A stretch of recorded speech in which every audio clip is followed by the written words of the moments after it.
भक्त गोरा तू भार। महाराज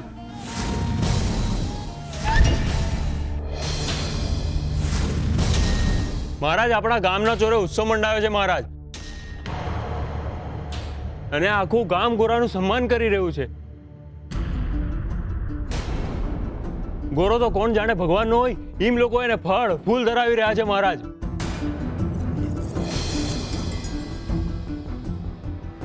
જોઈને મહારાજ આ પાખંડ નહીં તો બીજું શું છે? પરમાને ભોજનની નહીં પણ પ્રતિષ્ઠાની ભૂખ જાગી છે।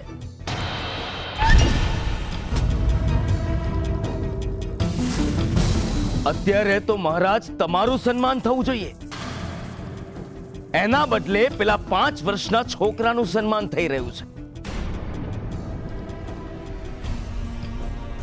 વાહ, આને કહેવાય કોળિયા ધૂળમાં રગદોળાય છે અને ઠીકરામાં દીવા થાય છે।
ગોરાને ગામના ચોરેથી હટાવવામાં આવે અને જો એ ન માને તો એને એ રાજાની સામે હાજર કરવામાં આવે।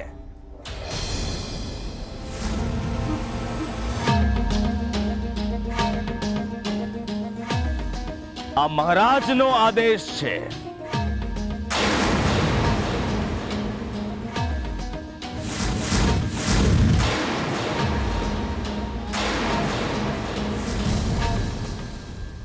गोरा भगत नो जय। गोरा भगत नो जय। गोरा भगत नो जय। હે બંધ કરો આ ધતિંગ। આ ધતિંગ નથી, આ ગોરા ભગત નું સન્માન છે।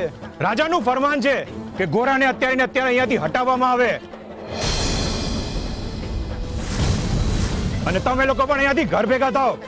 જે લોકો આદેશનું પાલન નહીં કરે એ લોકોને દંડ મળશે। અમે ગોરાનું સન્માન કર્યા વગર અહીંયાથી નથી જવાના। ગોરા ભગત ચમત્કારિક છે। મને લાગે છે તમને પણ ચમત્કાર બતાવવો જ પડશે। અહીંયાથી જાઓ છો કે પછી માર ખાઈને જ જાશો?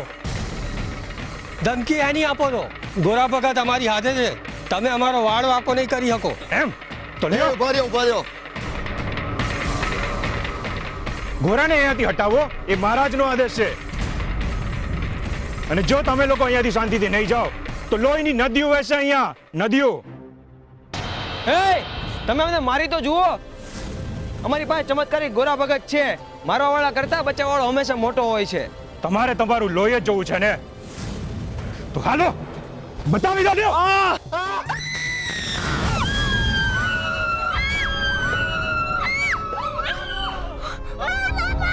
ગોરા ગોરા ભાગો અહીંયાથી, નીકળો। હાલો હાલો હાલો।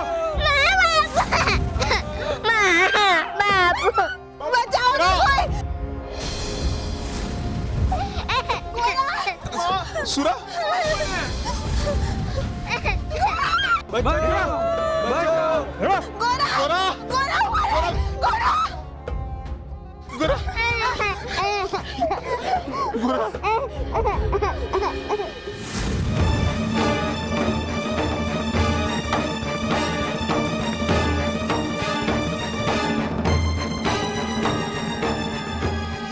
નાથ, આંખો ખોલો નાથ, આ શું થઈ રહ્યું છે? જે ના થવું જોઈએ એ થઈ રહ્યું છે। શું ના થવું જોઈએ? શું થઈ રહ્યું છે? તમારા ભક્તની વાહવાઈ થઈ રહી છે. લોકો એને ચમત્કારિક માને છે. ભક્તની પ્રસિદ્ધિથી વધારે પ્રભુ માટે બીજું શું હોય? જેને પ્રસિદ્ધિની ભૂખ હોય એ મારો ભક્ત જ ના હોય. ચમત્કાર શબ્દ એ મનુષ્યએ ઉપજાવેલી લોલુપતા છે. ગોરા પર મારી કૃપા છે અને કૃપાને ચમત્કાર સમજવાની ભૂલ મનુષ્ય હંમેશા કરતો આવ્યો છે. અર્જુનનું યુદ્ધ જીતવું એ ચમત્કાર નહોતો, એ સત્યના માર્ગ પર હતો. એટલા માટે હું એની સાથે હતો.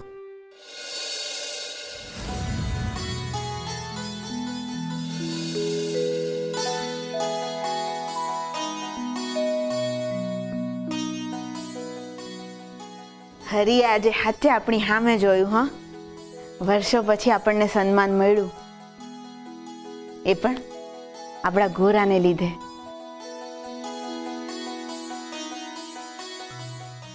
પણ આજે સૈનિકોએ કર્યું ને એ બહુ ખોટું કર્યું.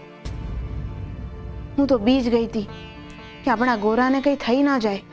આપણા ગોરાને કાંઈ ન થાય દેવી, પણ આજે હંધુય થઈ રહ્યું છે ને એ ખોટું થઈ રહ્યું છે. આપણો ગોરો કાંઈ ભગવાન નથી દેવી કે એને આટલું સન્માન મળે. ને તમે હું ઓલા ગામવાળાના વાતોમાં આવી ગયા. ભગવાન નથી, આ ભગવાને માટીમાંથી પ્રસાદ બનાવ્યો એ ચમત્કાર નથી તો બીજું શું છે? કૃપા છે દેવી. ભક્તને લાજ રાખવા હાટું ભગવાન એની વારે આવે ને એ ભગવાનના આશીર્વાદ કહેવાય. પણ એ આશીર્વાદ હાટું ભક્તિ કરે એને ભક્ત ન કહેવાય દેવી.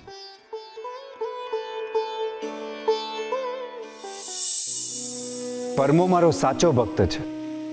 એણે મારી કૃપાને ક્યારેય ચમત્કાર નથી ગણી અને પરમો પણ સત્યના માર્ગ પર છે અને એટલા માટે જ હું એની સાથે છું. મારું મારા ભક્ત સાથે હોવું એ ચમત્કાર નથી, એ તો મારો ધર્મ છે.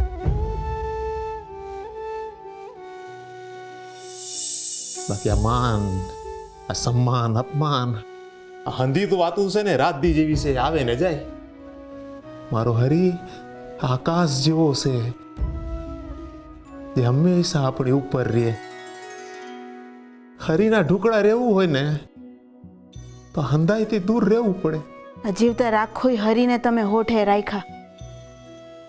આજે હરી જ્યારે હાથ આપે છે ત્યારે તમે એ હાથ લેવાની ના હું કામ પાડો છો?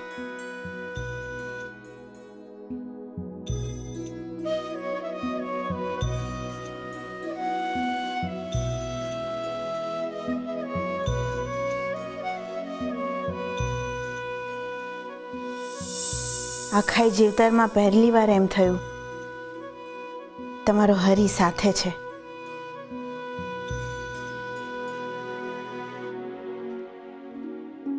પહેલી વાર તમારા કૃષ્ણ પર વિશ્વાસ આવ્યો. પણ એની પત્ની નિર્દોષ ભાવે મારી કૃપાને ચમત્કાર ગણી મારી નજીક આવી. સ્વાર્થથી પરમાર્થ ના થાય. પ્રભુ પાસે જવાની સીડી શ્રદ્ધા છે, ચમત્કાર નહીં. રૂકમણી, દેવીએ સ્વાર્થથી પ્રગટાવેલો દીવો ગોરાના જીવનમાં અંધકાર લાવશે.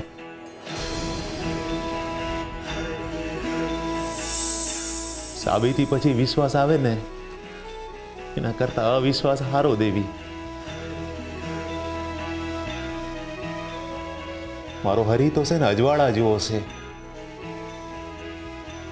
એના કારણે હંધુઈ દેખાય.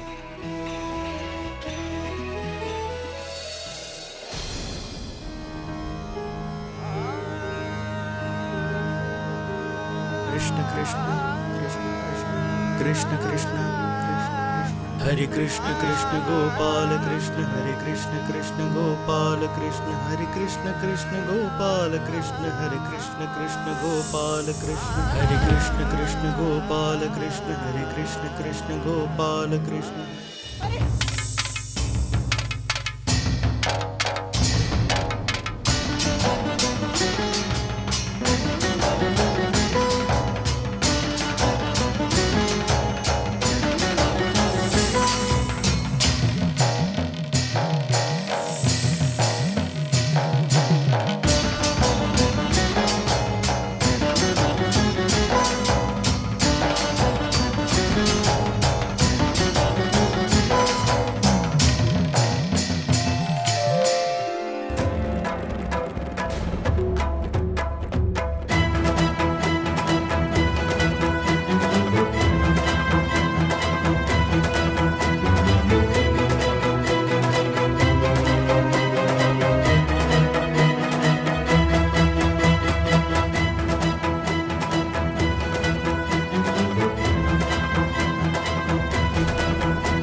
ગોરા ભગતની ગોરા ભગતની ગોરા ભગત બસ તમારા આશીર્વાદ અમારા પર રાખજો.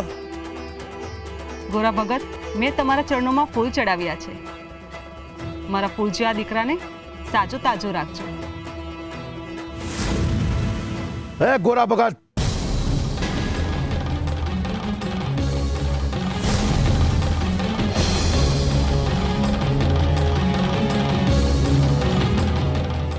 હાલ મારી હારે. ના છોડો, મને ના થાવ. આવું તો પડશે જ. અરે મારા છોકરાને છોડો. અરે ક્યાં લઈ જાઓ છો? છોડો એને. છોડો તો કહું છું, છોડો ને. ક્યાં લઈ જાઓ છો એને?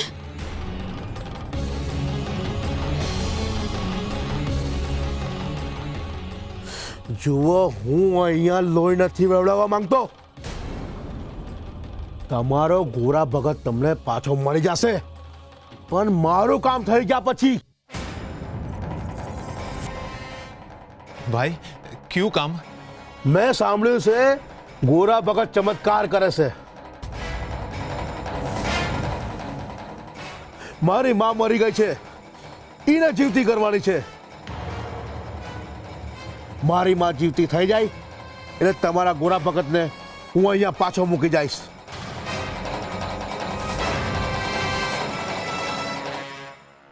જુઓ ભાઈ, તમને છે ને કાંઈક ભૂલ થતી લાગે છે.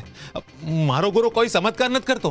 જે માટીનો પ્રસાદ બનાવ્યો હકે એ મારી માને જીતી કેમ ના કરી શકે?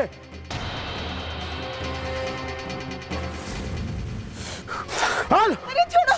જોશ, છોડો મારા દીકરાને. જોશ, છોડો. મારી વાત સાંભળો ભાઈ. હાલો. ગોરા આગળ આવો. ભગત ગોરા.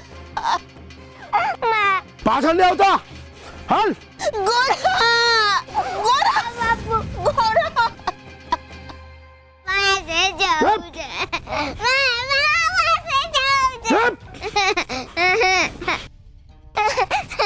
મારા બાપા પાસે જવું છે. કીધું ને મારી માને જીવતી કરો ને જતા રહેજો. એ ગોરા ભગત, આ રહ્યું મારી માનું મરદું.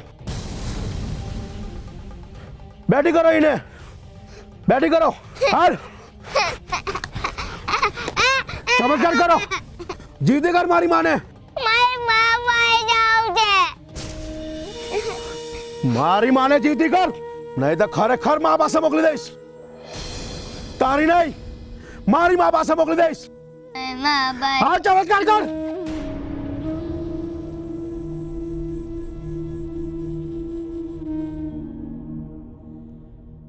નાથ, ચમત્કાર તમે કર્યો અને સજા તમારો ભક્ત ભોગવે છે. નાથ, ચમત્કાર તમે કર્યો અને સજા તમારો ભક્ત ભોગવે છે. ના, મેં ચમત્કાર કર્યો જ નથી. મનુષ્ય મારી કૃપાને ચમત્કાર સમજે છે. પણ નાથ, એમાં આ બાળકનો શું વાંક? રૂકમણી, મને એક વાત કે, કુંભાર જે માટલા પર થાપ મારે છે, શું વાંક માટલાનો હોય છે? હું કઈ સમજી નહીં. ગોરા ઘડાઈ રહ્યો છે, અને આમ પણ ભક્તિના માર્ગમાં તકલીફોના કાંટા તો આવવાના જ, અને વળી પગે ખુલ્લા હશે. પીડા સહન કરવાની શક્તિ ભેગી થઈ રહી છે ગોરામાં. નાથ, આ એની ઉંમર નથી. રૂકમણી, આ જ ઉંમર છે જેમાં ધર્મ, કર્મ, ભક્તિ આ બધાની સમજણ આપી શકાય. તો શું ગોરા આ સ્ત્રીને જીવતી કરશે? એ તો અશક્ય છે. અશક્યને શક્ય કરવું એ તો તમારું કામ છે નાથ. સાચી વાત, મારું કામ છે, ચમત્કાર નહીં. અને હું એ જ સમજાવવા માંગુ છું કે જન્મ અને મૃત્યુ મારા હાથમાં છે, પણ એ બંને વચ્ચેનું જીવન તો મેં મનુષ્યને સોંપેલું છે. એમાં મારો હાથ નથી, પણ સાથ છે. રાતોરાત નસીબ નથી પલટાત. કર્મની ચાવીથી નસીબનું તાળું ખુલે છે. ધર્મ અને કર્મ ત્રાજવાના બે પલડા છે, અને જે વ્યક્તિ પાસે આ બંને હશે એની સંગાથે હું હોઈશ. જીવન ચમત્કારથી નહીં પણ કર્મથી બદલાય છે. પણ નાથ, આ વાત મનુષ્યને સમજાવશે કોણ?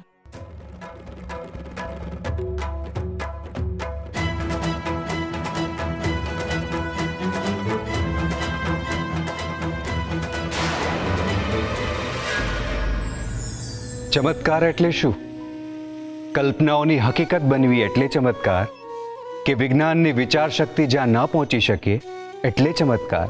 જો આ ચમત્કારની વ્યાખ્યા હોય તો મનુષ્યનો જન્મ અને મૃત્યુ, પૃથ્વીનું એની ધરા પર ગતિશીલ રહેવું, સૂર્યનું નિયમિત અને નિરંતર પ્રકાશવું, પાનખરમાં વૃક્ષોના પાંદડાનું ખરવું અને વસંત ઋતુમાં નવી કૂપળોનું ફૂટવું, આમાંની કોઈ ઘટના મનુષ્યના હાથમાં છે?